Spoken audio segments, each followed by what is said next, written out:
for joining us once again on our live coverage of, yes, in the preparation to the live coverage of tomorrow's election, the general election in Nigeria. Of course, today we take a look at recent events, what has been happening, and election under the chairman of the Independent National Electoral Commission, talking about Professor Mahmood Yakubu. We do know that Mahmood Yakubu has indeed conducted several elections as the chairman of the Independent National Electoral Commission. So as we prepare for tomorrow's coverage, we just want to take a look at what it has been like so far, these elections, and of course our focus today shall be on the Ekiti and Osun State election.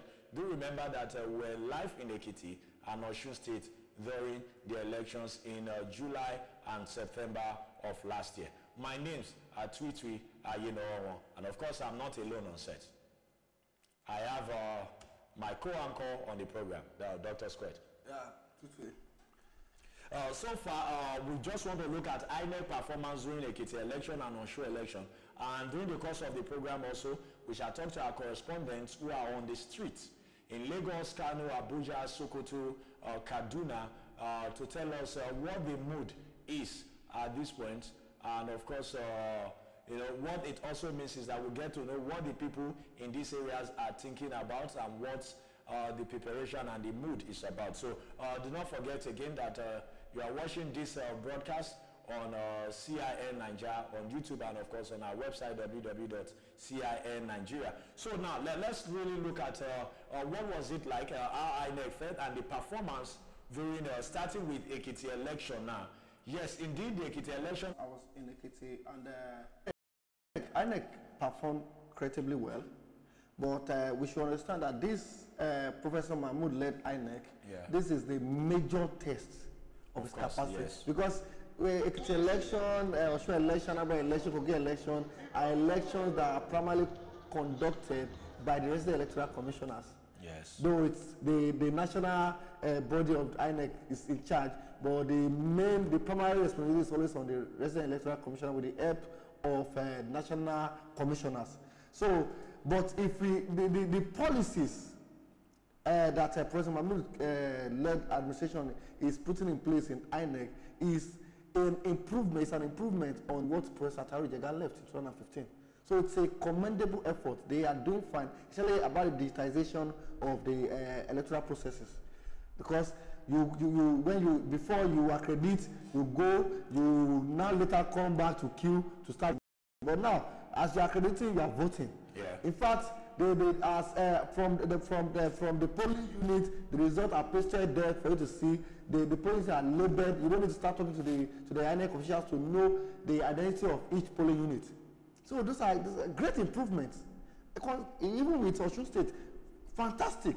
Inec has been doing a very great job, and I will expect that Nigerians should expect a very much coordinated Inec come February 23. That's tomorrow. All right. Now, do not forget that, of course, you can be part of this program. But let's not forget also that in Osun State, yes, in Ekiti, I beg your pardon, the total number of registered voters were a little over 900,000. In fact, 909,000 registered voters. And registered voters for that particular election was 405,000. While the total number of valid votes casted in that particular election, 384,000. And one thing we have to say for sure is that the result was not delayed.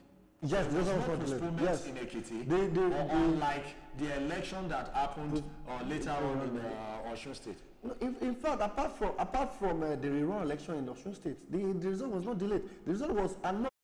In Ekiti, it was announced early hours of Sunday. Yes. Before 10.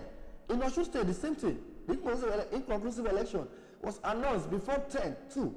So one thing we have to look at this now, looking at what they've done so far in these two states, Osun and Ekiti, yes. And there was no delay. Don't delay. So should we really expect that this can also might be the case with the national? Because not one thing we will not forget is the fact that now we have to talk about collating results from 36 states. Yes. There are over 774 local governments. Yes. Compared to Ekiti and Osun. And that's the reason why people are of the opinion that the non-signing of the Electoral Act by the president will cause a lot of havoc to INEC, because signing the Electoral Act, the Electoral Amendment of 2018, will help the resident electoral commissioners from each state to transmit their result electronically before coming to Abuja because of the distance. So from each polling unit, you can transmit your result to INEC database. Then from there, the local government can transmit their result to INEC database. Then the state resident electoral commissioners can transmit their result to Abuja. Then they can map to defend the result they've transmitted. Then if, in fact, it will even help the political actors. That means that it definitely means that it becomes difficult to alter results. So unlike when it has to be in manner form. So digitization is something that I think we should appreciate, we should accept, and I think the president should have signed that electoral. But in the case of Ekiti election and even Osun election, it wasn't the electronic transmission. Yeah, but the distance wasn't much. It wasn't much, and even at that, we still have issues of political parties disagreeing with the results. Yes, and we have cases in court. That of Ekiti and even Osun State. Yes, now PDP versus APC in Ekiti State and PDP versus APC in Osun State. Now, quickly, let's look at what international observers had to say about the Osun and Ekiti election. Wow. Because it was, aside we know one place, one election that we'll not forget in our is that of Osun. Yes. Because of the rerun election, yes. And the rerun election got no commendation from anybody. But yes. Nobody. Yeah. Everybody except for the people that the people that politically gained. From talking about the All Progressive Congress. And maybe by extension the Social Democratic Party. Yes. Then by extension, because INEC was able to conduct a conclusive election, it's a game that they started and they had a successful job, well done. All right, you're still watching us, and of course, do not forget that in some moments we'll have to link up with our correspondent who are in different parts of the country, and they shall get to talk to us on what the mood is like in their different locations. And do not forget, you can call us on the numbers you have on your screen, and let's make this as interactive as possible. Remember, I say my name is Twitwi Ayenowowon. Of course, this is Citizen Information Network. Let me just apologize for the audio you heard earlier on while our conversation was on here in the studio. Definitely now, it was pass mark for INEC for Osun election from even both local and international. No, for Osun election, for Ekiti election was pass mark for INEC. It was conducted in the best possible conducive atmosphere. Apart from little hiccups, because I was at the polling unit of the PDP candidates. Yeah. Then the APC candidate, that's Professor Eleka of PDP, then Dr. Karifayemi of APC. Professor Eleka had issues of the biometric machine assessing his biometrics. Yes. Now, funny enough, his wife was able to accredit and vote immediately. Now, at the same polling unit. Now, in Karifayemi's polling unit, he was accredited and was able to vote, but his wife was denied. Yes. And now the point is this, at that point, it was confusion. But INEC was very proactive. To have taken a very swift decision. They made the national commissioners posted to those polling units. They traveled down straight to meet them. Okay, what's the issue? They transmit, they log the complaints straight to Abuja. The resident electoral commissioner in the Ekiti State was informed. And immediately they gave them feedback on what to do. And it was resolved. All right, do not forget, if you're following us, do remember to join us also tomorrow, for we'll be live. And of course, we'll bring you all the details and live coverage of the election as it will happen tomorrow. Now we have Femi Ayodeji in Alimosho local government. Hello, Femi. Yes, good evening. Where exactly are you right now in Alimosho local government of Lagos State?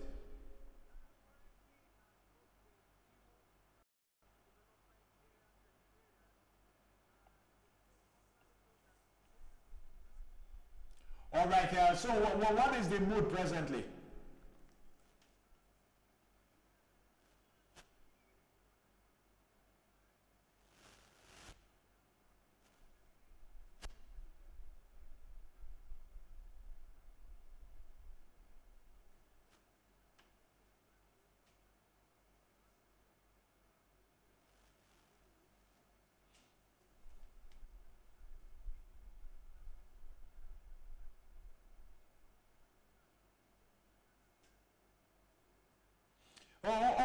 Okay now. So what did the people of Isheri, what did they really talk about now?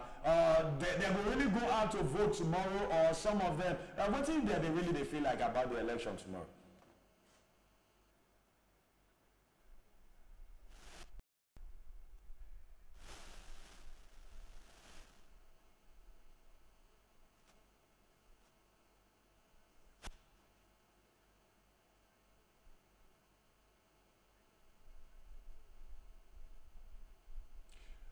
All right, we just Femi Ayodeji, I think we have to get back to you because it's somehow difficult to get your audio across. Thank you very much, Femi, but we'll get back to you. So immediately we fix the audio. It's somehow difficult to hear Femi Ayodeji right now at the moment. So back to the studio now. And Dr. Squared, as we were saying earlier on, it was the commendation from the Ekiti State. Yes, Ekiti was very good, both from international and local. In fact, from the voters, because those are the primary sector of the vote. They are the deciding factor of elections. So the voters, they commended Inec for a job well done. Yeah. Do you know that so many persons were disappointed in Ekiti that they didn't travel? They didn't travel to come and vote because they were expecting that there was violence. There was no turnout of voters in Ekiti State. I met a lot of persons that was, oh wow, they missed that election. They didn't know it would be that. Yeah, because you know one thing we know for what they say, pre the election date, there were so many rumors going on. Yes. And the campaigns were so violent. It was not issue based. It was just attack from one political party on the other. From it, because I was in Ekiti. And it was tensed. Yes. And of course in Ekiti, I was at the campaign ground. I happened to witness a campaign of the APC candidate. At some point, I felt like, wow, this is really going to be tough in Ekiti State because of the message that were communicated to supporters. The exchange of communication from the two political parties. It was very, very tough. And it was like war was going to happen in Ekiti State. But the people, they are really the hero, as you said. And also, one thing we will not forget also is that, now when it comes to Osun election, in Ekiti, there was no case of violence reported. Yes. Yeah. Now, when we move to Osun State, your state, now we have Ayodeji back on the line now. Femi Ayodeji, hello.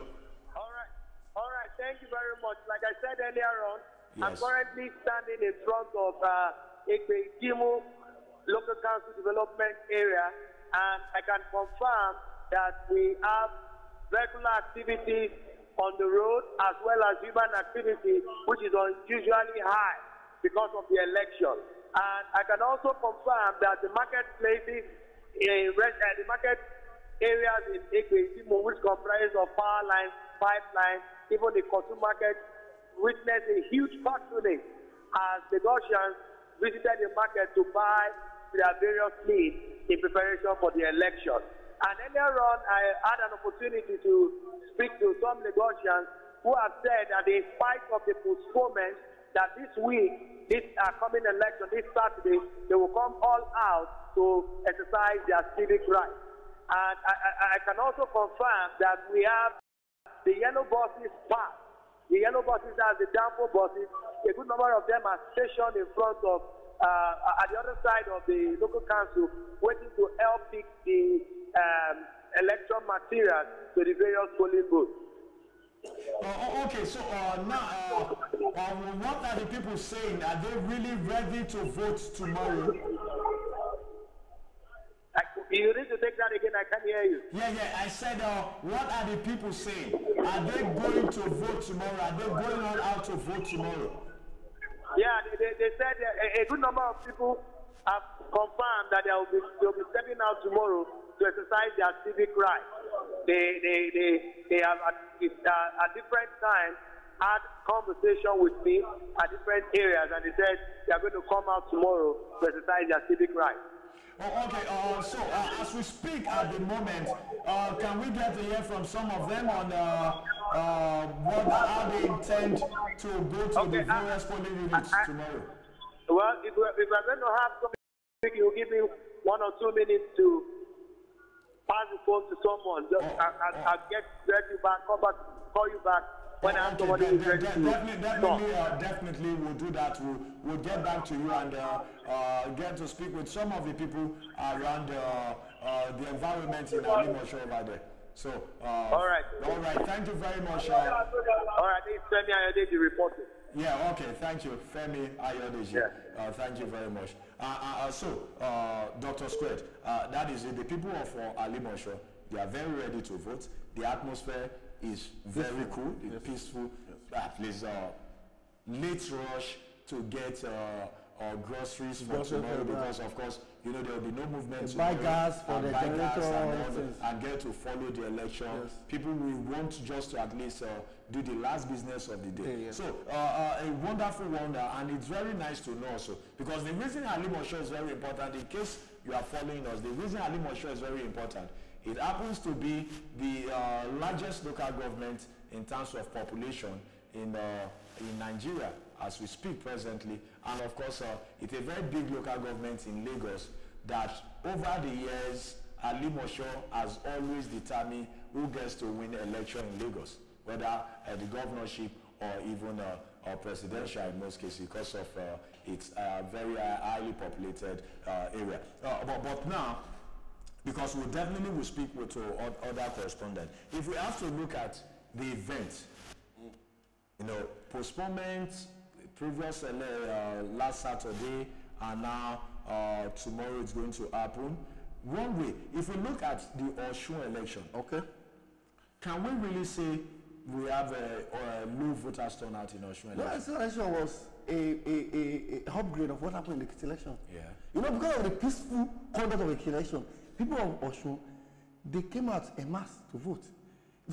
The election, the number of people collected is not even up to 50%. Yeah. The turnout of voters is definitely not up to 50%. It's not up to the even out of 909,000. So it's not. Now, but if you check Osun election, it's almost 75%. Yeah, collected people. And the turnout, we have about 600 voters on the day of the election. On the day of the election. So it was a massive turnout. And now, what makes Osun election so competitive is because of the political gladiators. Governor Rafi is handing over is the candidate of APC. They need is not this is this gentleman nature of himself gives room for the other political parties to express their full wings. The previous candidate is a very popular man. Senator Adeleke. Then Senator Ayenowowon of the SDP is a very popular man. He's a former deputy governor, a former senator for 2 terms. So it creates a lot of competition. You can't compare it with Ekiti, which the PDP candidate is the former deputy governor, and it's not really that very. The APC candidate is the former governor too. And so apart from that, there is no other political party that is that strong. Yeah, well, we have the ADP. But they are not, as in they are not strong. But you can Osun State, just like we are experiencing Osun State. Yeah, no, the candidate of Osun that do it. He's a very strong candidate. Yes, a former member of APC. The same happened. In Ekiti State. The candidate of ADP in Ekiti was also. But it wasn't that. You can't compare with Osun where you have big wigs competing. No, definitely. So that was the reason for why there was a lot of Muslim in Osun State, and that was what characterizes the level of violence.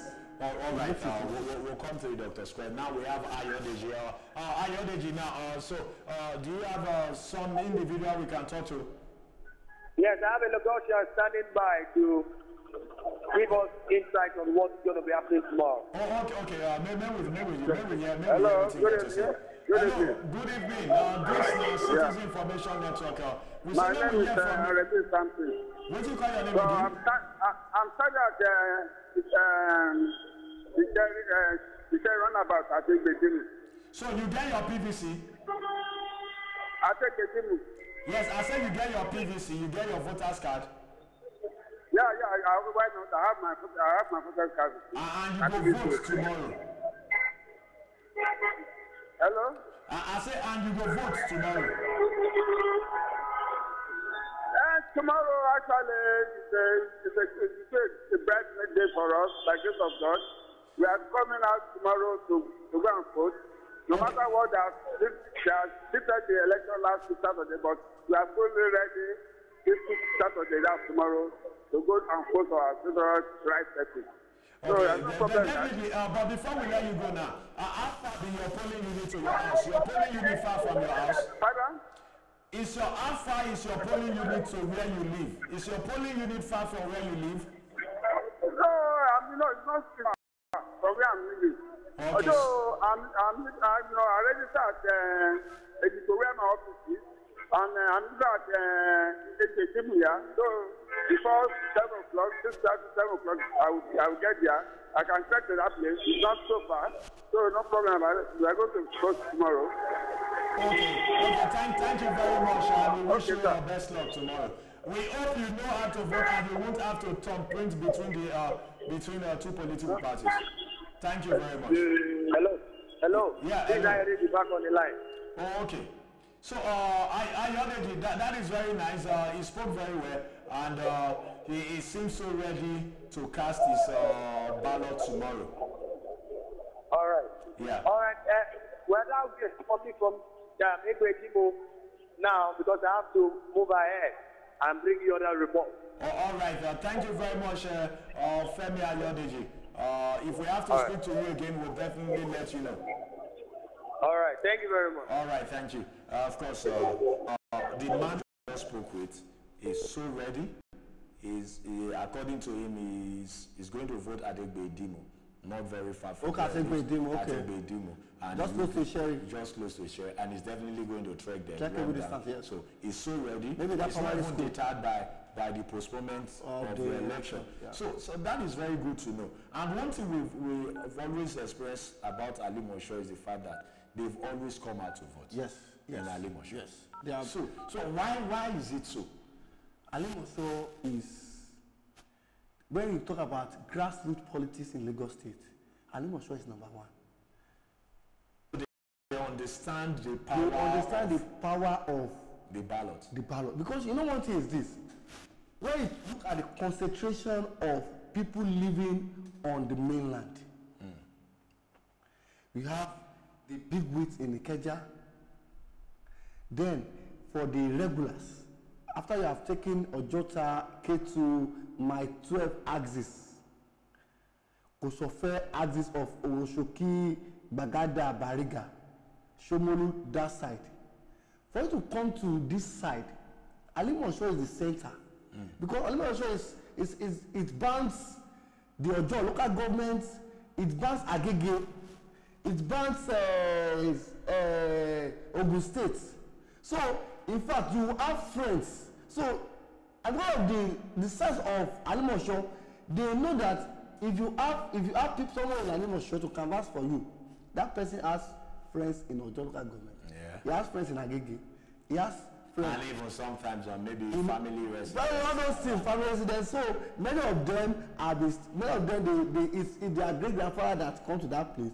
They got married, their grandfather married there, their own father builders married there, they grow up married there, and they don't want to live there because it is part and parcel of their life. So that's the reason why Ali Mosho, you will see a lot of parents say, this house, that the grandfather or this woman is the sister of the mother of this also person. That's the need. Ali Mosho is just like a main town, just like this olden days town we have everywhere. So that's what it's Ali Mosho.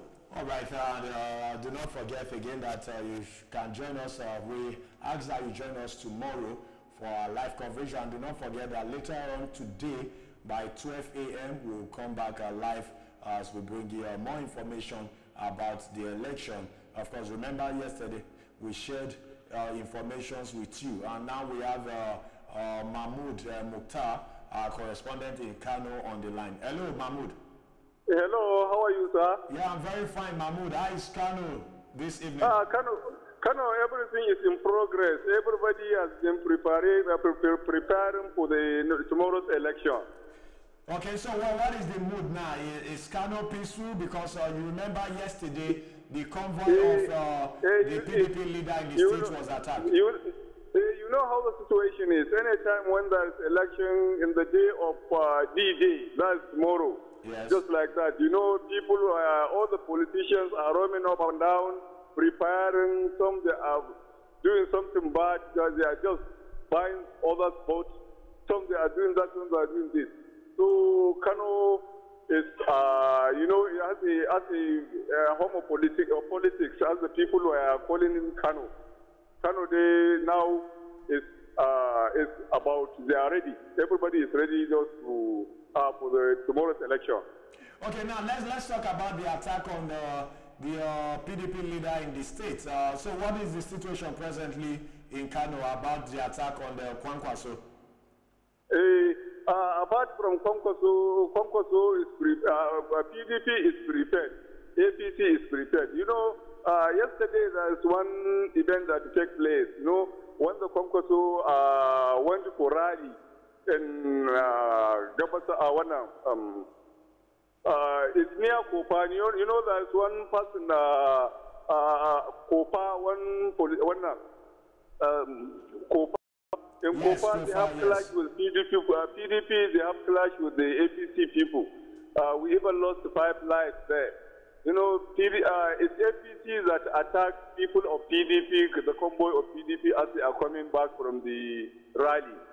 So things have taken place, but the commissioner of police assured people that everything will be okay. They have settled all these things.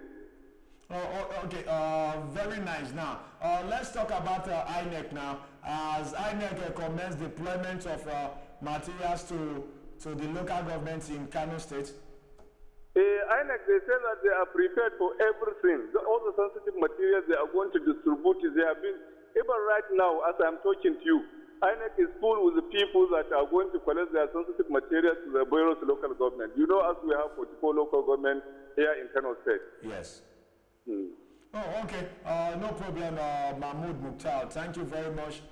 But before I let you go, I'd like to know, hope you are ready to work tomorrow. You know, it's going to be not an easy task to cover Kano State, a very big state. It's very big state. Inshallah, we are going to cover every angle of Kano State. Inshallah, we are going to feed you with the information. Oh, okay. Enough information that will satisfy you. You know how Kano is. Yeah, of course. That's it. Yeah, Mahmoud, it's very important that we talk about Kano politics now. Hope we won't experience violence tomorrow. But do you think there might be violence tomorrow?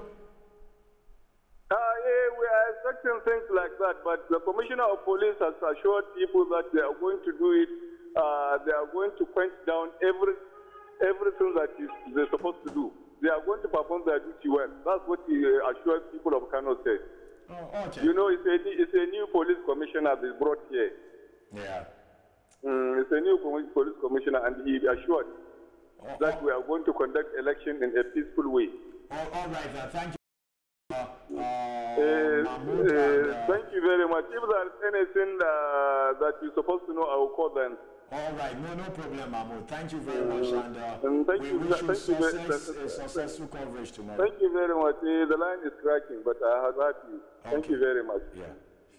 All right, that was Mahmoud Mukhtar, and honestly, he just elaborated. The president, as we speak now, Kofa has been invited by authorities, the security, to at least for questioning on the attack on the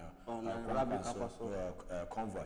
But he has said that first, the atmosphere is peaceful in Kano, that the police are assured that there will be no violence. But then, let's look at Kano. Kano, of course, is very important in this election. Because we have second largest volume of voters. And of course, one thing that is very key about the election again is the fact that you know, we have a former member of APC who was the former governor of the state, a strong ally before now of the incumbent governor, who left the party because of disagreement, and now it's now a very big struggle. And of course, we won't forget the fact that Shekarau, former governor also of the state, decamped from PDP to form alliance with the APC. So it's going to be a very interesting day. And the deputy governor of Ganduje left his office and decamped too. And we have, you know why Kano will be so interesting? Just like Lagos. Kano will be so interesting because we have the Ganduje as the incumbent governor who will want to deliver that state for President Muhammadu Buhari because of the pact they love. The people of Kano State will want to deliver the state because of their governor. Now, we have the people of the Kwankwasia movement, the almighty Kwankwasia movement. They want to deliver Kano for PDP. Now, we have some little factors of Shekarau, just the campaign, and all other things. Then now, we have the the factor of Muhammad Abacha. Yeah. Who is contesting for governor. No, it's alliance for democracy. No, Abda. Muhammad Abacha. Yes. Okay, Abda. Okay. Now, those are people who might not even have presidential candidate. And of course, his political party has endorsed President Muhammad Buhari. Now, so those are factors. Those little fractions will move together to form some kind of alliance. But I want to see how it goes. You know, what is this? In 2003, it was former Governor Shekarau that Governor Ibrahim Kwankwaso lost to at the poll in 2003. Yes. Now, he's a member of APC now. It was in 2011 that Rabi Musa Kwankwaso came back to recontest and won. After Shekarau. After Shekarau, 8 years. 8 years. He wasn't able to defeat Shekarau. Yes. Now Shekarau is in APC now. I'm not sure Shekarau has lost his touch with the APC, with the Kano people. Definitely, it's still a very popular man in Kano State, because one thing we'll not forget is the fact that after immediately Kwankwaso decamped to the PDP, he went immediately to consult with Shekarau. Wow, yes. And at that point, everyone thought that they've settled whatever grievances they had in the past, and it was going to be a smooth relationship until weeks later, Shekarau announced he has decamped, he's leaving the PDP for APC. And definitely all of that happened. But one thing we just have to do is to just watch the events as it will unfold in Kano State. Well, do not forget that you can also reach us on social media, and of course send us your messages. We'll definitely read your messages on WhatsApp and of course on Twitter. And for you, if you're watching us live on the YouTube at the moment, then just drop a comment. Let us know what you think, and how prepared are you for the election tomorrow if you are watching us here in Nigeria and you have your voter's card. But of course, if you are Nigerian or a non-Nigerian who's interested in the election tomorrow, or Nigerian election, let's hear from you also. What do you have to say?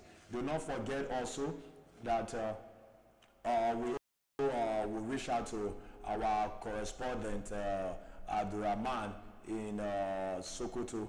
You know, Abdurrahman is our correspondent who is in Sokoto, and is going to let us know what the atmosphere and what the mood is at the moment in Sokoto. But before then, we'd like to let you know that again, Inec, the Independent National Electoral Commission, has announced, and we are not expecting any surprise at the moment. The election will happen tomorrow, and hopefully, because it go bad if they just, if the guy just shoot for TV like they just announce say postpone the election. But even if they still postpone the election, it's still within the confines of the law. Yeah. Okay. Now we'll come back to that. Now we have Shakwa Abdurrahman, our correspondent in Sokoto. Hello, Abdurrahman.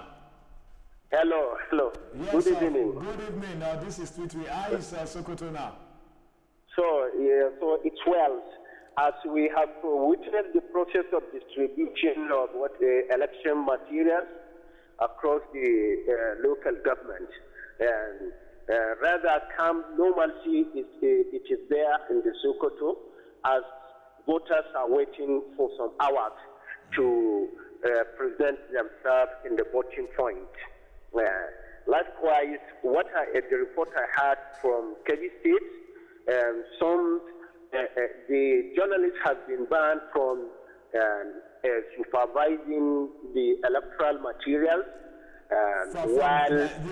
You mean from the banned journalists from witnessing how materials will be distributed? How the electoral material has been distributed. They have been banned from that. What is the reason given for that? Yesterday. Hello? Well, what is the reason given for that? So we really don't know, but that's what has happened. But maybe they have another reason for doing that. But the report I have had from also the neighboring states, also Zamfara, because I'm covering Zamfara, Sokoto, Kebbi. Yes. Yes, they have distributed the materials. Likewise, the recent report, which is now running on the air, is that period to now, APC will not be partaking in this coming election, tomorrow's election. The ruling of a court attestates that APC will partake in the election. But up to now, nobody knows the candidates of the party. Yes, talking about because Inec had not released the name. Okay, hello Abdurrahman. I'm talking about that now. Talking about Zamfara State and the APC, and the fact that Inec has come to announce that APC will definitely participate in the election. Now let's talk now. What is the mood? Are the difference, because we don't know who the candidates is presently. So are the aspirants going on? Have they been campaigning all this while? Yes, they are campaigning before the campaign has been bad. Before the campaign has been bad, they have all campaigned. And what the gubernatorial candidate of the PDP has said in his this evening press briefing, that's Matawale Maradu. What he has said, they said they have had what the court ruling has said, and they are welcome of such decision. Rather, they are ready to face APC. Likewise, there is another faction from the APC, which is Senator Kabiru Marafa representing Zamfara Central. He also aired his own view. He said they welcome the judgment of the Court of Appeal. That is what God has destined. They are welcome with this decision. He called on his supporters to be calm and law-abiding. This signifies that what the rumor is saying, we are not being certain that the candidate that will be presented by Inec should be consensus candidate.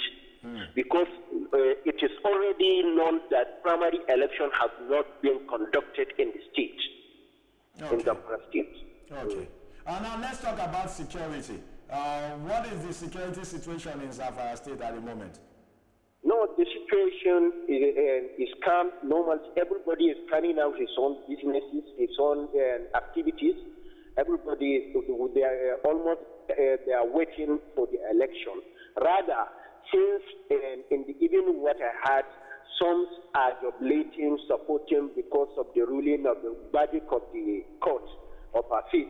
Rather, after almost towards this night, nobody, the jubilating has been held because nobody knows the exact candidate that will partake in the election. We have an opportunity to have the press briefing of the party chairman of the APC, that's the government side, that's Lawali Gabson Kaura. what he has said. He just called on the APC supporters to be law-abiding, and even him, he have not said that the government candidate is the one that the what is called court accept to be part of the election. That's what is going on. We are just waiting. We are just waiting. Any moment from now, we are expecting to hear the names of those candidates that will be partaking in both House of Assemblies, National House of Assembly, gubernatorial, and the state assemblies elections. All right. Thank you very much, Abdurrahman Shakwa. Definitely, we'll get to speak to you, and we hope you are ready for tomorrow, because I know it's not going to be an easy task to cover Sokoto and Zamfara states. I know how big Sokoto is, and so. Okay. Hello. So I hope by tomorrow you will be very ready and be full of energy to cover the elections both in Zamfara and Sokoto tomorrow.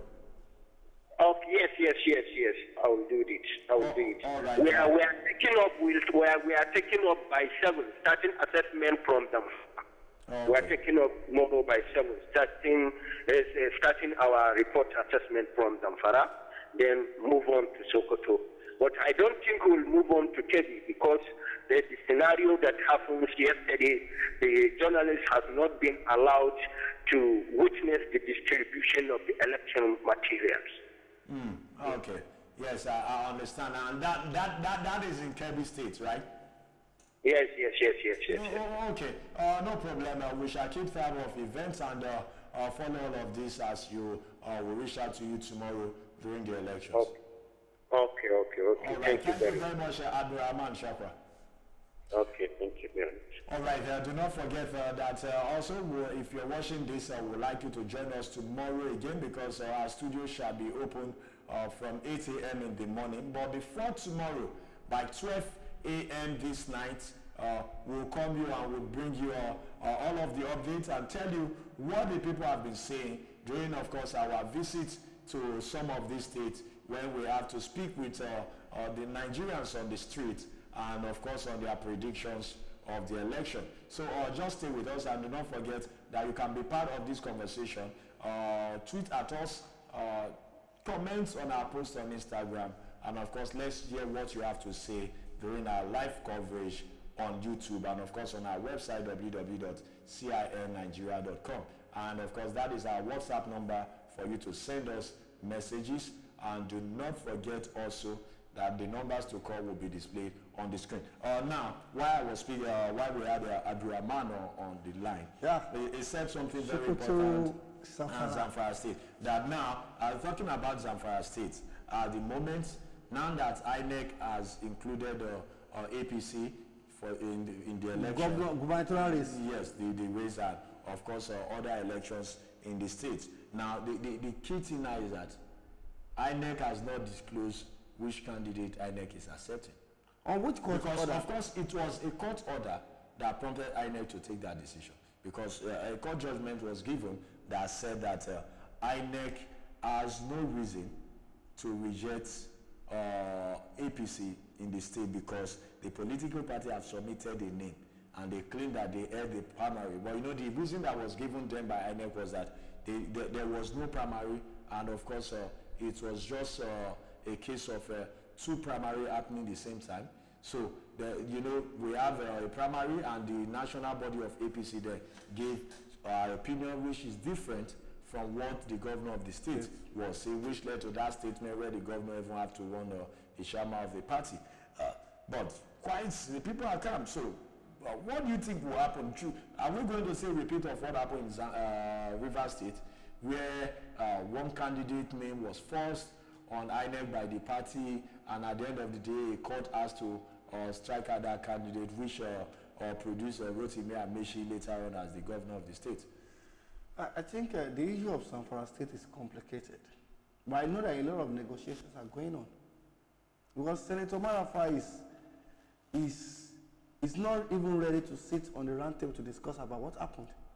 The truth of the matter is, if APC wants to come out clearly, there was no primaries in Zamfara State. Okay, definitely. I've just been told that we have to go for a quick break. By the time we return from this break, we'll definitely bring more to you. Just stay with us for this is Citizen Information Network. And of course, we'll go for this break now. When we come back, we'll bring you more. All right. Okay. Of course, yes.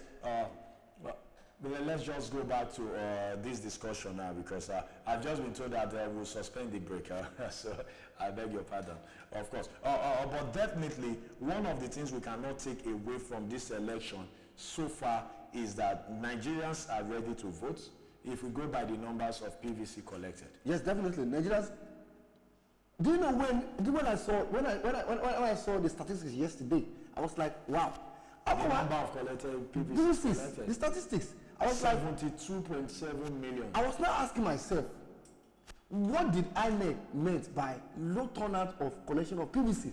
Maybe at that time, because remember when Inec made the statement, it was before they had to extend collection. Yes. Because they said that is the reason they want to extend, so that more people will at least we won't have so many people disenfranchised. But I'll be so proud if we can have about 40 million voters in this election. At least let's people come out to vote. Exercise their voting franchise. Enough of political apathy.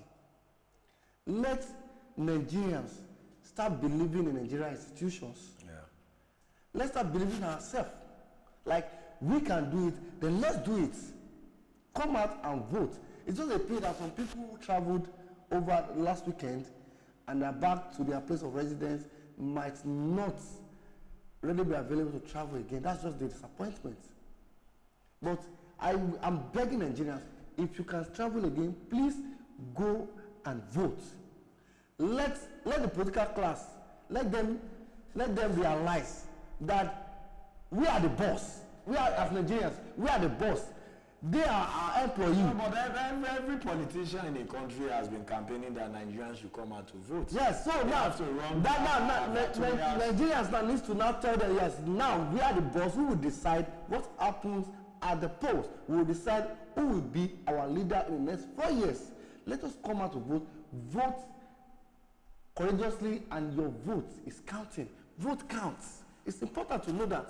All right, at this moment, we'll just have to go for a break, and when we come back, we shall continue with the program. So, we'll be right back. All right, thank you very much. We'll be right back.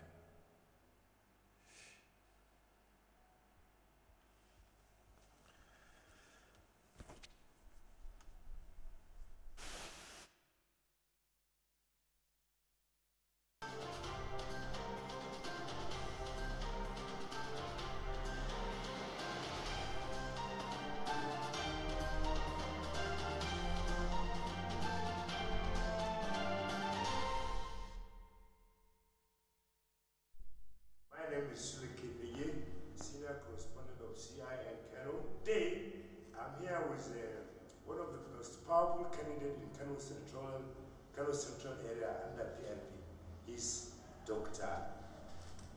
Senator Rupai Sanehanga. He was a former chairman of CPC, also one-time senator in Kano Central. Dr. Senator Rupai Sanehanga, we are very pleased to welcome you to this our interview. First of all, we would like you to please introduce yourself to the viewers. Okay, I'm Senator Rupai Sanehanga, like you said, and I was born and brought up in Kano. I was a civil servant, a businessman, and a politician. I was a civil servant and worked under state government and left as state accountant. I transferred my service to the federal government and left service as a director. I'm in politics. I've been in politics for a long time. I started politics a long time ago. I was a member of the Federal House of Reps. I was in the Senate. I was the first pioneer national chairman of the CPC, like you rightly say. I am now in PRP on principle.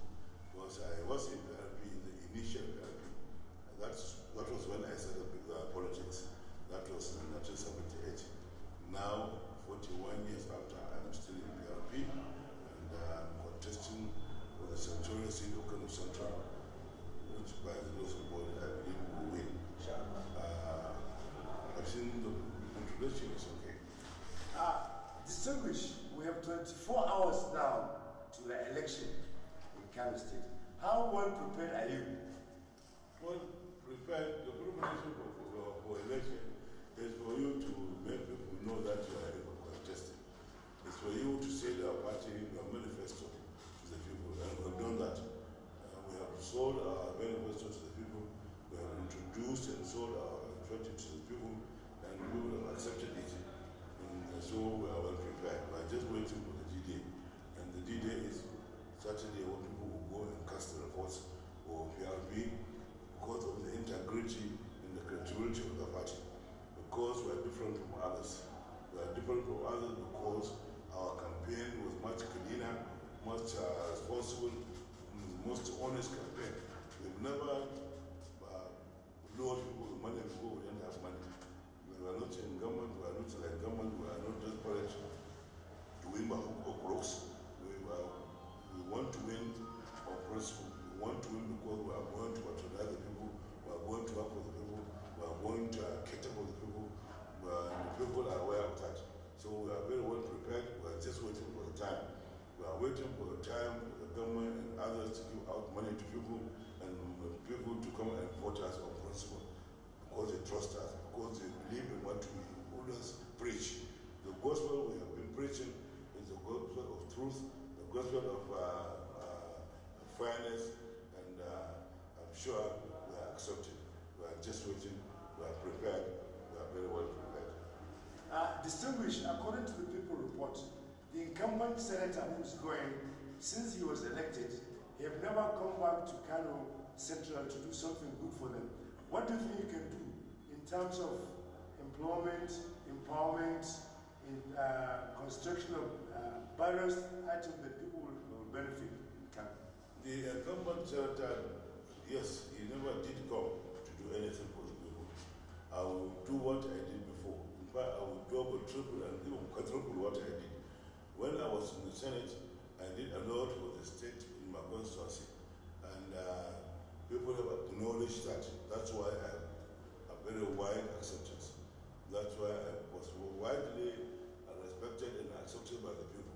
I have represented people very well. I listen to people. I go around to see them. I come back to see them every 2-3 weeks.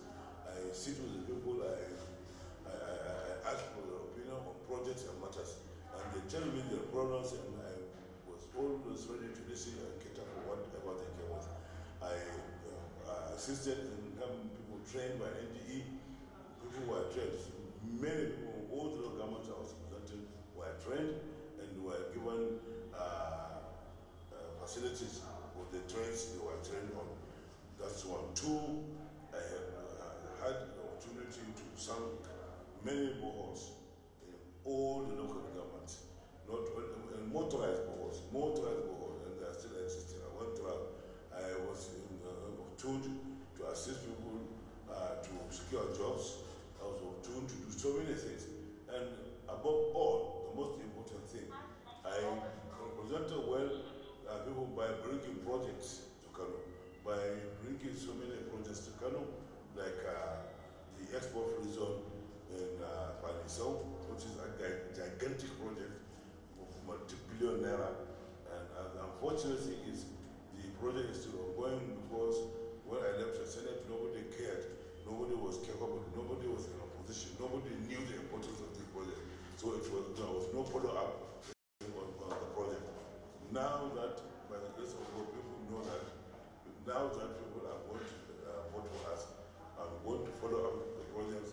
I'm going to make sure that the project is actualized.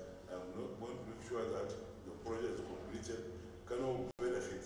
So, and there's another project I did in Mwasi, Minjula government. The dam was constructed by the later government, but it was abandoned because a lot of pollutants were being directed there by justice. You know, especially tanneries and other companies that are dealing with chemicals, very toxic chemicals. So much so that the dam was made useless. Animals could not drink the water because if they do, they'll die. And you cannot farm with it because no crop would survive the just comes the chemicals in the water. So I had it purified by the government after several follow-ups, and now hundreds of thousands of people are enjoying that dump. Hundreds of thousands of people are fishing, eating the fish, which is the most delicious around, and so on and so forth. So this is part of the project I did. And that project is not for only it's for Kano State. The export free zone is for Kano State. There's so many trainings I did, it's not for only Kano State. The people I trained are now helping the whole of the state. For example, I was the first person to train people on the repairs, on the technology of repairing mobile phones. In the whole of Nigeria, I selected people, five professional government, gave them a training in Guadalupe and the local government. After graduation, we were given a certificate and I provide them with computers for the execution, their jobs, for repairs and so on. Now, I'm proud to say that Kano is the leading state in the whole of the country on repairs of mobile phones and the sale of mobile phones. Those that are experts in this were either my products or products of my products. So this is some of the things I did, and some of the few things I did, and I did many things that I cannot say during this interview. But this one, everything I said here was acknowledged by people. That's why anywhere I go, they say, yes, you were the best we had. You, since your time, you never had anybody like you. We have never had a representative, a senator or any representative that went to the federal government to do anything for us. All the time we elected these people, they went to do contracts. They are on their own, they were fighting for themselves, not for the people. Now, I know this time around people are willing to make a very positive change. And by the grace of God, we're going to make it. Thank you. Distinguished Senator, the Kano boss of Inec, Professor Twitwi Ayenowowon, at a press conference told us that he is well prepared for this coming election. Now, what is your reaction towards the postponement of the election? Well, my reaction on the postponement of the election is, one, the Professor Twitwi said yes, he was prepared. The postponement was not because of Kano, so I believe him that he was prepared, but others were not. That's disappointment. That's why it was postponed, because maybe if they had not postponed it, the elections would have been staggered. And staggering elections will be certainly suspicious. And if the elections were allowed to be staggered, there will be a problem. People are not ready to accept anything other than a uniform election on the same day. Now, the unfortunate thing is people were prepared. We all suffered. We prepared. We spent a lot of money. A lot of people spent a lot of money coming down for the elections. Unfortunately, some may not go back. Some may not go back. May have to stay around for the election. A lot of people are disappointed. Inec should have gotten prepared well ahead of time because they have had more than 4 years to prepare. And from what I heard from Mr. President, he gave them enough money for the election. They don't owe government anything. Government doesn't owe them anything for the election. But unfortunately, like the President said, he was furious. He said, this is inefficiency. This is inefficiency. That's the kind of thing. So we are disappointed, but there's nothing anybody can do. So it was postponed, but we hope the election coming in 2 days' time will not be postponed. We hope the election coming in 2 days' time will be peaceful, will be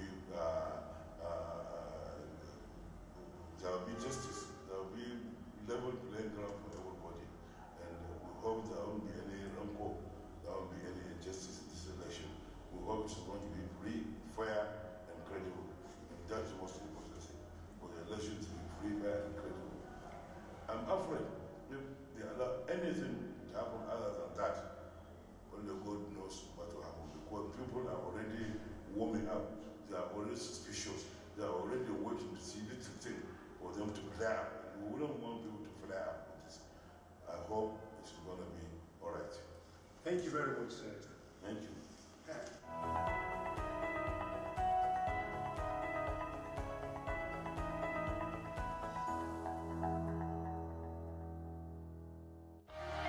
the 2019 presidential election approaches on February 16, Citizen Information Network gives you a rundown of some of the presidential candidates and their political parties. Kingsley Moghalu, YPP. Kingsley Moghalu is the candidate of the Young Progressive Party, YPP, for the 2019 presidential election in Nigeria. Moghalu was born in Lagos in 1963. He is the former United Nations official and professor in international business and public policy at the Tufts University Fletcher School of Law and Diplomacy. His campaign promises include 1 billion naira venture capital funding of the creative industry and startup businesses in Nigeria, prioritizing the reformation of the Nigerian police, establish a seaport in eastern Nigeria, and complete the second Niger bridge within 2 years. Omoyele Sowore, AAC. Omoyele Sowore is the candidate of the African Action Congress. He was born in 1971. Sowore is from Eseodu, Ondo State in southwest Nigeria. He is a Nigerian human rights activist, pro-democracy campaigner, and founder of online news agency Sahara Reporters. His campaign promises include to pay workers 100,000 naira living wage, youth corps members to earn 50,000 naira monthly allowance, legalization of Indian hemp. Adetokunbo, Olufela Durotoye, ANN. Olufela Durotoye, born in Ibadan, Oyo State in 1971, is the presidential candidate of the Alliance for New Nigeria for the 2019 presidential elections. Fela Durotoye is a business consultant, leadership expert, and motivational speaker. He is the president of the Gemstone Nation Builders Foundation, a non-profit, non-governmental organization targeted at training youths towards transformational leadership and social change. Below are some of his campaign promises if elected. Increase education and literacy rate by up to 90%. Defeat Boko Haram with human intelligence and return internally displaced persons, IDP, and diversify the economy by promoting non-oil sector growth through agriculture, mines, and steel. Atiku Abubakar, PDP. Atiku Abubakar, an indigene of Adamawa State in Nigeria, born in 1946. He is the People's Democratic Party PDP presidential candidate for the 2019 presidential elections.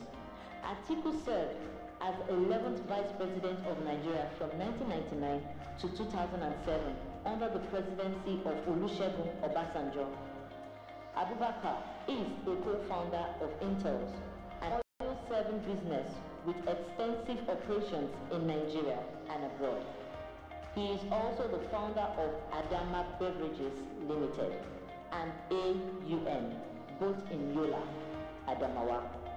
Campaign promises include privatization of economy, to end pro-Biafra agitation, and 40% cabinet seats for youths.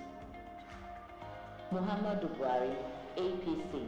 The incumbent president, Muhammadu Buhari, is the presidential candidate of the All Progressive Congress, APC. Buhari was born in 1942. He is an indigene of Dara in Katsina State, Nigeria. Buhari is a retired Major General in the Nigerian Army and previously served as the nation's head of state from 31st December 1983 to 27th August 1985 after taking power in a military coup d'etat. He unsuccessfully ran for the office of President of Nigeria in the 2003, 2007 and 2011 general elections before defeating the incumbent president Goodluck Jonathan in 2015 to become Nigerian president. If re-elected, Buhari has promised to do the following: infrastructure in terms of improved roads, rail and power, agricultural development, and human capital enhancement services, healthcare and education. Citizen Information Network will be bringing you live updates and live feeds on the 2019 presidential election. Don't forget to subscribe to our YouTube channel if you haven't done so at CIN Nigeria. You can also follow. All right, welcome back now. Still, thank you very much for joining us. Yes, pre-election coverage, and of course, you know, tomorrow will be live as we bring you live coverage of the election tomorrow. The elections tomorrow. We're talking about the National Assembly election and the presidential election. Of course, today on the program today, we've just been talking about definitely what the election was like in Osun State and Ekiti State. And most definitely, we spoke to our correspondent who talked to us on what is going on in Alimosho, in Kano, Sokoto, and Zamfara State. And of course, we've learned from them that everything is very peaceful there. And yes, time now for us to just move on as we will get to let you know that we've gotten information that a member of House of Representatives, Abdulmumi Kofa, was arrested earlier on today in Kano State as the police had to call him up for investigation concerning the attack on the convoy of the PDP shifting in the state, talking about Kwankwaso, and he has been released on bail because Kabir Gaya, senator representing Kano Central, yes, was there. And this is now, I don't understand the role of our security agencies in elections. Now, Honorable Abdulmumi Jibril Kofa was arrested today, right? Senator Ibrahim Rafiu was arrested too. Yes. Senator Ibrahim Rafiu is yet to be released. Till now, he's contesting. People will be voting for him tomorrow. That is talking about the senator. In Kokwara. Yes. There are some things. Now, I don't understand the narratives the police is giving for the arrest.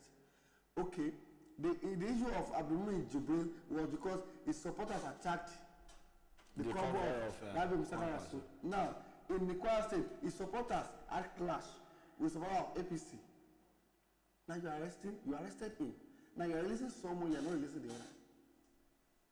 These are the reasons why some Nigerians have diverse views about the sanctity and the non-partisanship of some of our institutions, especially the security institutions. Yeah, I'm talking about the non-partisanship, you know. Well, one of the things we will get to understand again is that before now, a lot of people have said that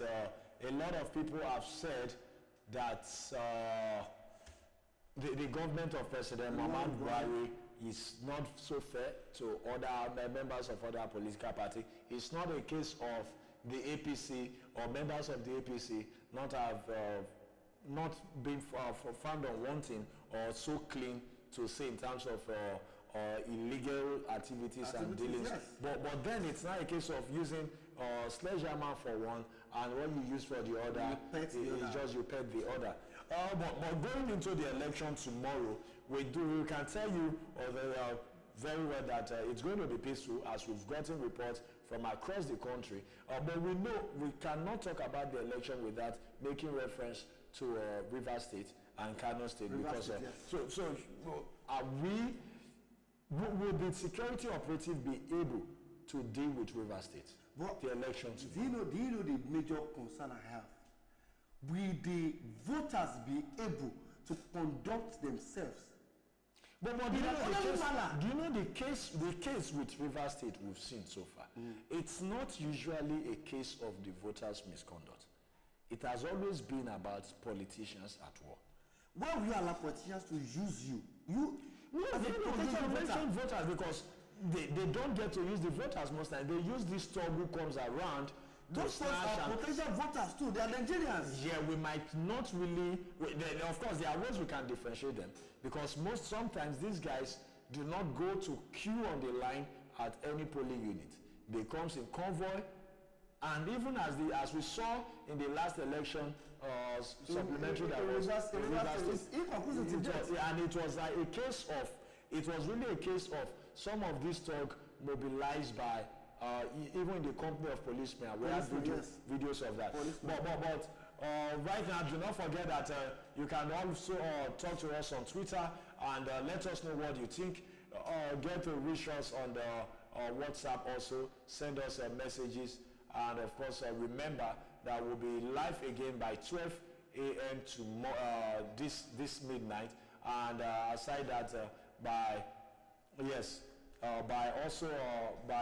8 p.m. Yes, 8 a.m. tomorrow morning, we'll speak to you. But now let's get to speak with David Turaki, who is in Kaduna. Hello, David.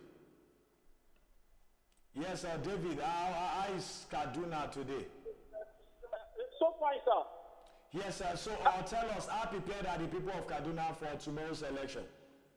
Actually, the situation here in Kaduna is going on normally. It's going on normal as businesses and other activities are going on smoothly.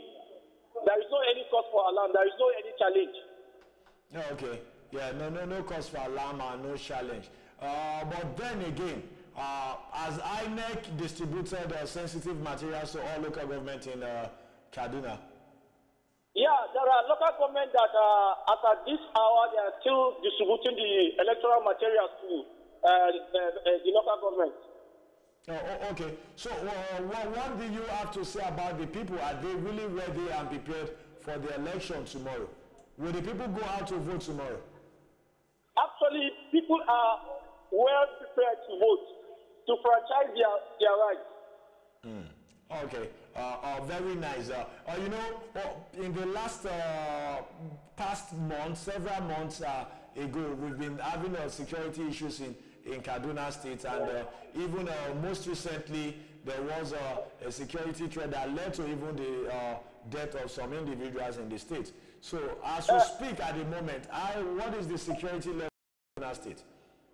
Actually, the Commissioner of Police made a straight briefing today addressing the press that there is no any cause for any alarm of the situation. The wrong report that the governor gave on the killings of 26 people at Kaduna local government.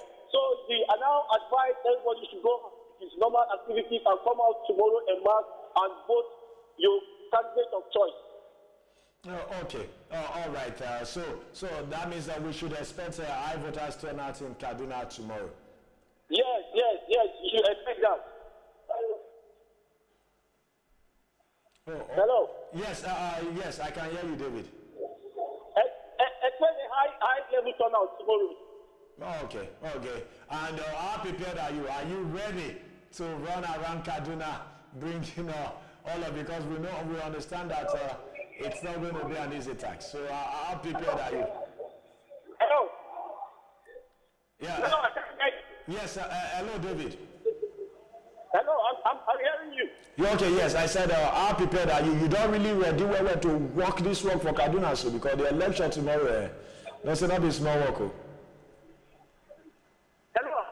Sorry, I can't get the question very well, sir. Oh no, I asked whether you don't really ready well for this election so tomorrow. Yeah, I will make sure I went through. I will ensure I cover some of the rural and part of the metropolis to be able to give proper update of what is happening live and direct by God's grace. All right, no problem. Thank you very much, David Thraki. We'll definitely get to speak with you again tomorrow. You are welcome, sir. All right, thank you very much.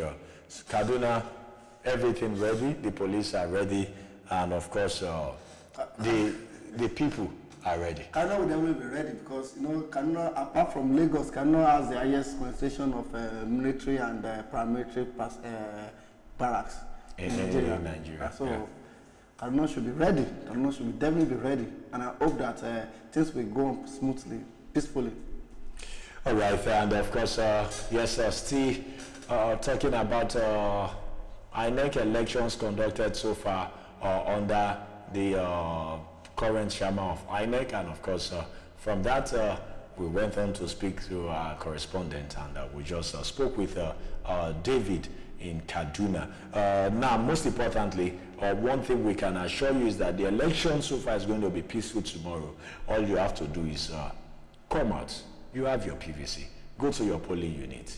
Vote for the candidate of your choice. And one thing that has at least raised so much concern is what finger you vote with. Remember, you can vote with any finger. But what the major concern has been so far is the fact that you have to thumbprint between the bars, in between the bars, and you have to make sure that your, I said thumbprint, you have to make sure that your fingerprint does not cross the line, because once it climbs to another bus, then it becomes invalid. Yes, it becomes invalid vote. So we just would advise that you can use any finger. Look at the box available to you, and if your thumb will be able to thumbprint without crossing the line, then go with your thumb.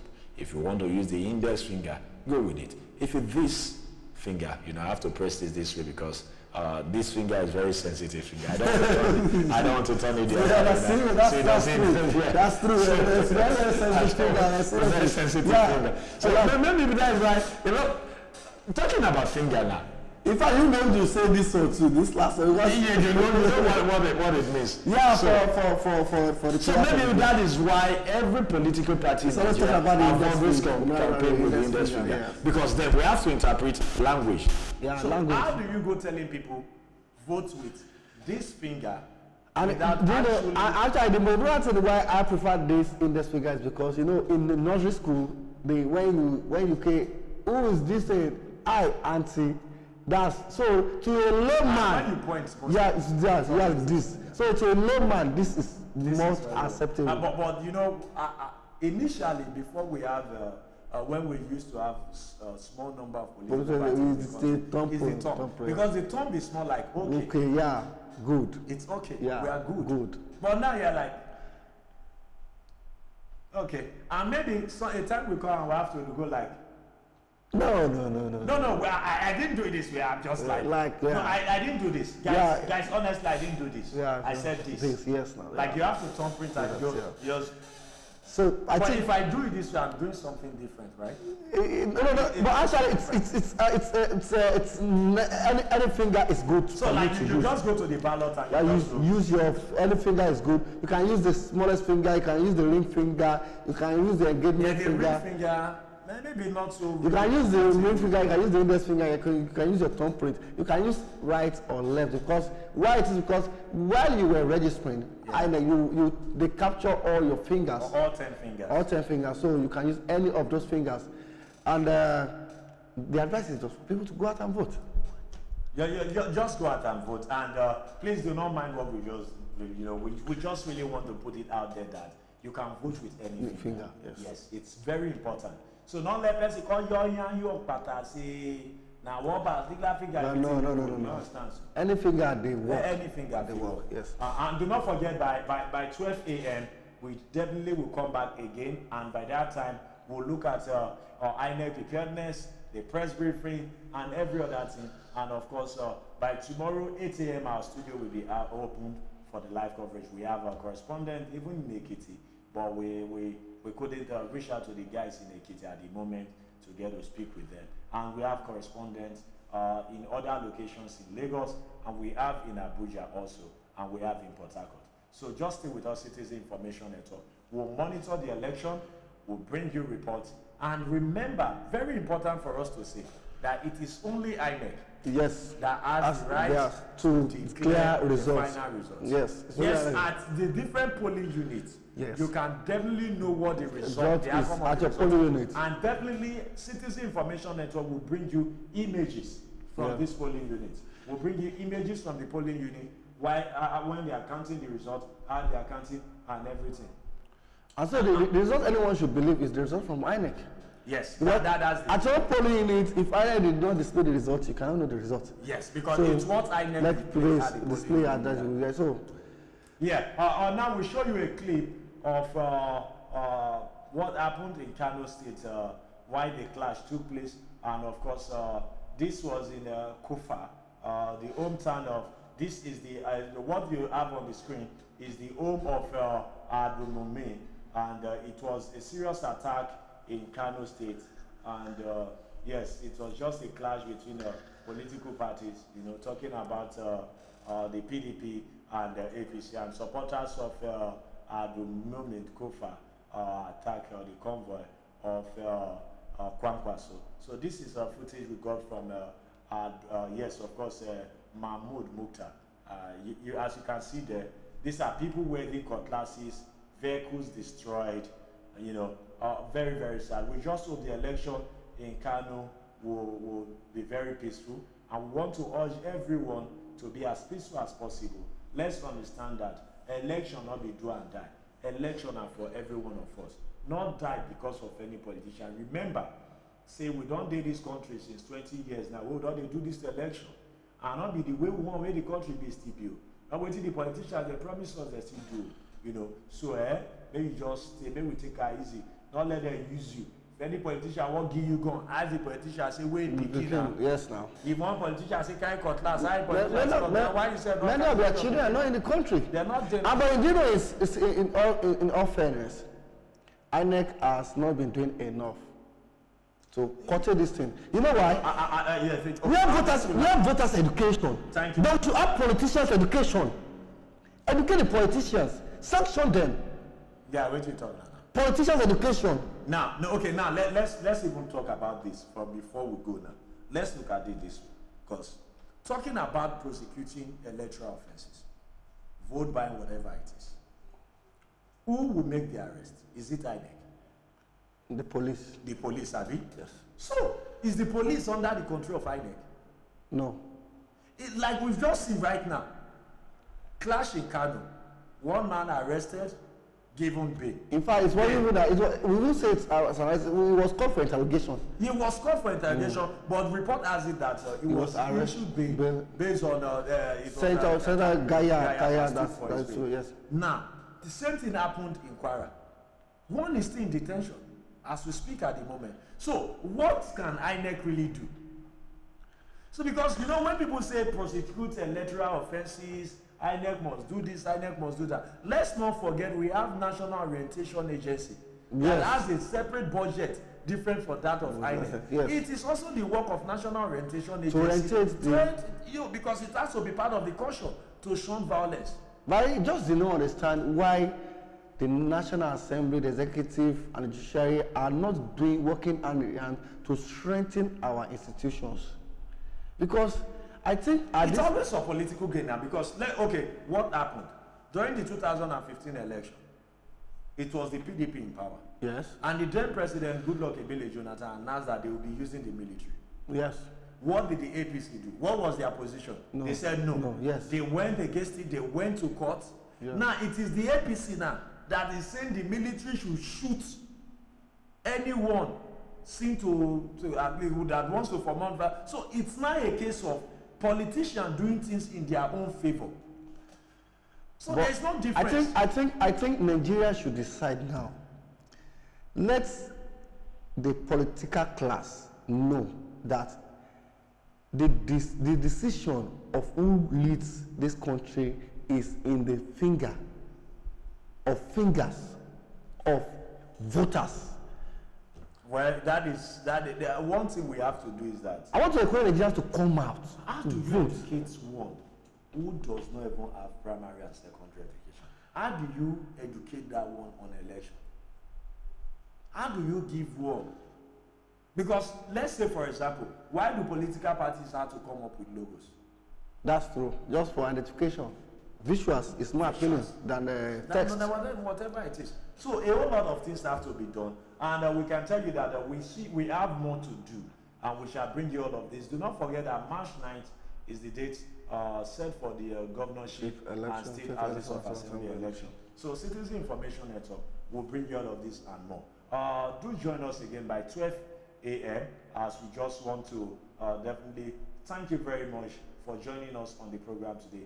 By 12 a.m. again, we shall come live to give you all the updates that you need to know and every more information as regard distributions. And my name is Twitwi Ayenowowon, and of course, and I'm Dr. Squared. All right, see you again 12 a.m.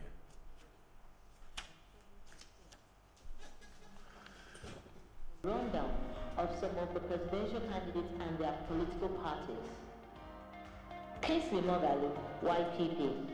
Kingsley Moghalu is the candidate of the Young Progressive Party, YPP, for the 2019 presidential election in Nigeria. Moghalu was born in Lagos in 1963.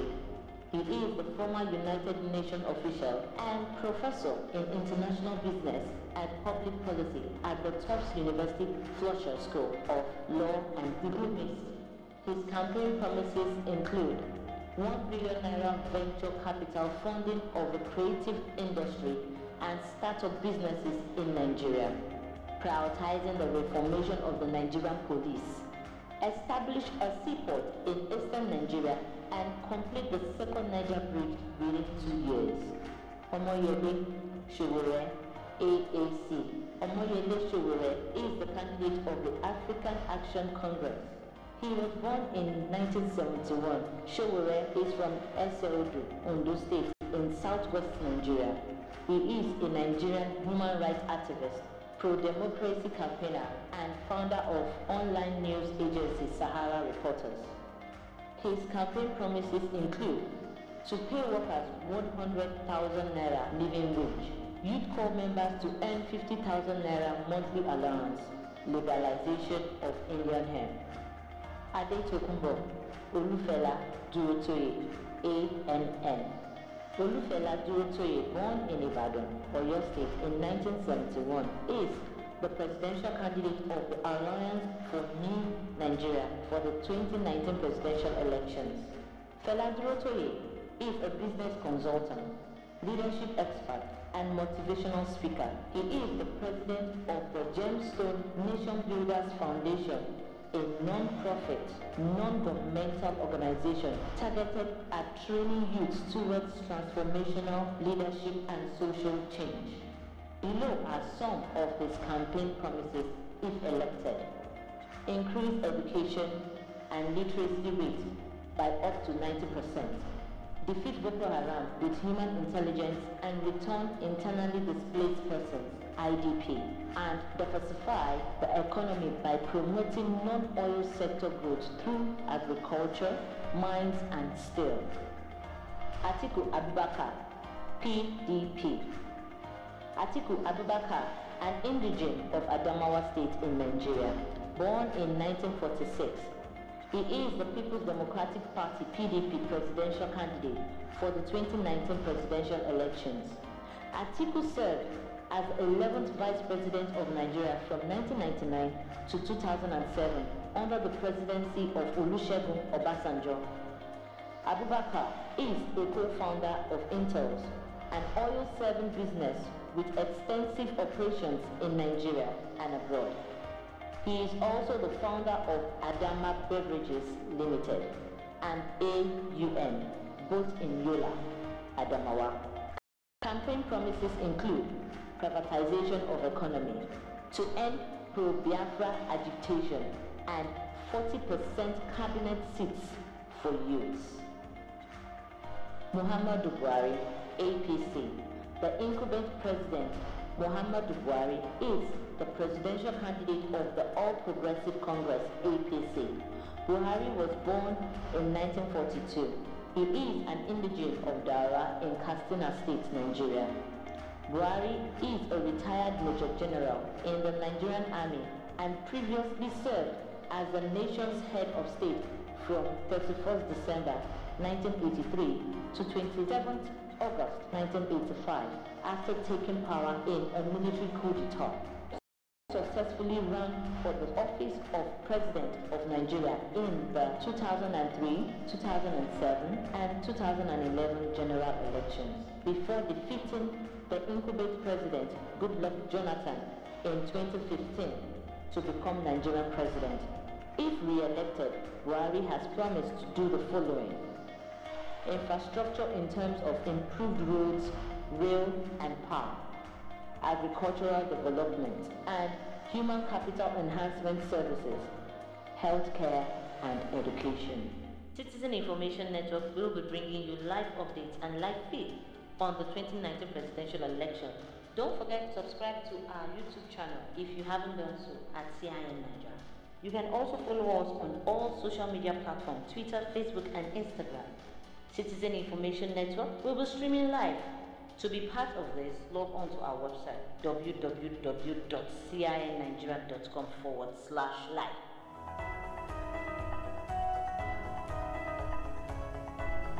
Secured and they are in the right, places, there is no cause for alarm. I'm appealing to Nigerians to please come out and vote, and I'm asking them to be patient about it. Well, whatever to expect, you will hear from the stakeholders or from the National Executive. Well, mine is a very simple one. The PDP presidential candidate, Alhaji Atiku Abubakar, and the chairman of PDP, Prince Uche Secondus, have made a statement on this postponement, and I entirely agree and align myself with their position. For me, further, is to look at the economic implication at this difficult economic time of our country, the waste that are associated with this rather unfortunate postponement of the election. A hard-earned democracy, President Buhari should therefore perish the thought of rigging this election or his self-succession bid. People had marriages planned, they put them up for this election. People had burial plans. They have all manner of social engagements today. They put them up for the purpose of this election. Just because of one man, how to succeed himself in office. They put up the election. And they are now coming back on the crocodile tear to say that they want to come and organize a meeting of stakeholders with Inec and to make sure it succeeds. Nigerians are not interested in that. From all over the country, travel from far distances. You did not consider it. What stopped Inec from postponing this election 2 days back? This is also part of plan to humiliate and make Nigerians suffer more, so that they will subject us to become slaves. It will never be allowed. INEC chairman resigning now will compound the problem. Let's give him benefit of that. It's 1 week, and let's give him the benefit of that. But I must say that I'm also disappointed because of the commitment the INEC chairman made Nigerians to suffer and myself. Let me associate myself with all the some of the comments made by my predecessors, my previous speakers. Thank you for inviting us to this session and for all the explanations you have made. On behalf of my party, we have confidence in INEC. But what you have not explained, with due respect, is why did you have to wait till 2 a.m. this morning to realize that you have logistic challenges? Because over the week, some people raised doubt about whether or not INEC was in a position to proceed with the election. And you keep reassuring the country that you are ready. Because like the gentleman from maybe one of the previous speakers said, we have incurred a lot of cost to mobilize party agents to 176,000 polling units across the country. This entails huge cost, it entails huge risk, and there are huge logistics. So as much as INEC has huge logistics to cope with, every serious presidential candidate has just as much huge logistics to cope with. But unlike INEC that can fall on public treasury, political parties have to look for resources to mobilize their agents to various polling points. So you beg the question with due respect when you say if inconveniences have been caused. Serious inconveniences have been caused. Nigerians have been subject to rude shock. And I don't know what anybody thinks. I think they're extremely cold. So when people say congratulations, commendation, what would we do if it was successful? I think we should be honest. I am shocked. I am disappointed. I am disgusted.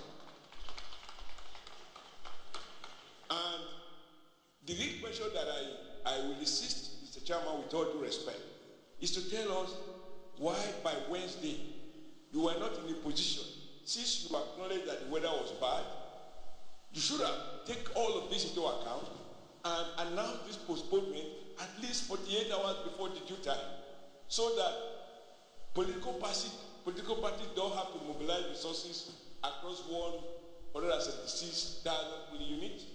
Observers will stay where they are, and a lot of inconveniences will be saved. Yes, we have postponed the election before, and we should not distort history. The election that was postponed in 2015 was at the instance of the then president, who cited security reasons. It was not by Inec. The one that was postponed in 2011 was a result of inconclusive material. But we don't have to be detained by the imperfections of the past. We ought to have benefited from those lessons. And in all of this, the key issue is not whether election was postponed. Why at 2 a.m.? Why at 2 a.m. on the day of the election? You have more, you have explanation more to do. Because for me, it's not enough to, I don't associate myself to say, to those who say commendation. No, let's be honest. Let's be honest. In 2015, we improved on 2013. If we had the benefit of 1 week notice that the thing is postponed, we will save a lot in terms of time, in terms of inconveniences, and even the shock. For those who are there to observe, I don't know what to think, but for we, the real players, it's a huge shock. I'm happy with the rather moderate tone of the PDP. But me, I come from the village this morning. I didn't sleep all night. We mobilized all day. So I ask you, sir, why didn't you inform us at least 48 hours before, when you notice that you have issues with weather, you have issues with logistics, and at the airport people can see a lot of cargoes? You didn't know all of this until 2 a.m. this morning? For me, time is the issue. And I want to associate myself with the young lady who said, of course you can't but accept responsibility. It doesn't offer me any comfort. I think you must go further to apologize to the Nigerian nation, because you have embarrassed us as a country and as a people. Now, I know how we have to work hard to keep to your administrative guidelines with regards to nomination of candidates, conducting our primaries. And you have been extremely hard. So why should we accept the explanation now? So on behalf of the All Progressive Congress, we demand apology from Inec. We insist that it is wrong to have announced it at 2 a.m. You had the benefit to have announced it much earlier so that you can save us the cost that we have incurred. Of course, it would be academic if we were to say you pay us. Okay, maybe we can go to court and ask you to pay. We can provide the evidence. But let me also say that the second question about consultation. Societies are not driven only by adherence to law. There are things that are necessary. You need to consult. And when we came here, able to find a seat, we are told that they are reserved for observers. I said, no, it should be first for the players, then the observers. This is about Nigerian people. It's not about our friends. It's about us. It's about us as a people. So please, as much as I listen attentively to all your explanations and I cannot fault them, the only thing that is missing is, given all this part that you know, why wait till 2:30 a.m. when most decent Nigerians have gone to bed? We won't go this morning to find that there's no deal. I can accept that. I had to leave my immediate constituency and come back to Abuja immediately because I was told of the decision of Inec about 4:35 in the morning. The way security and other protocols mobilize people ahead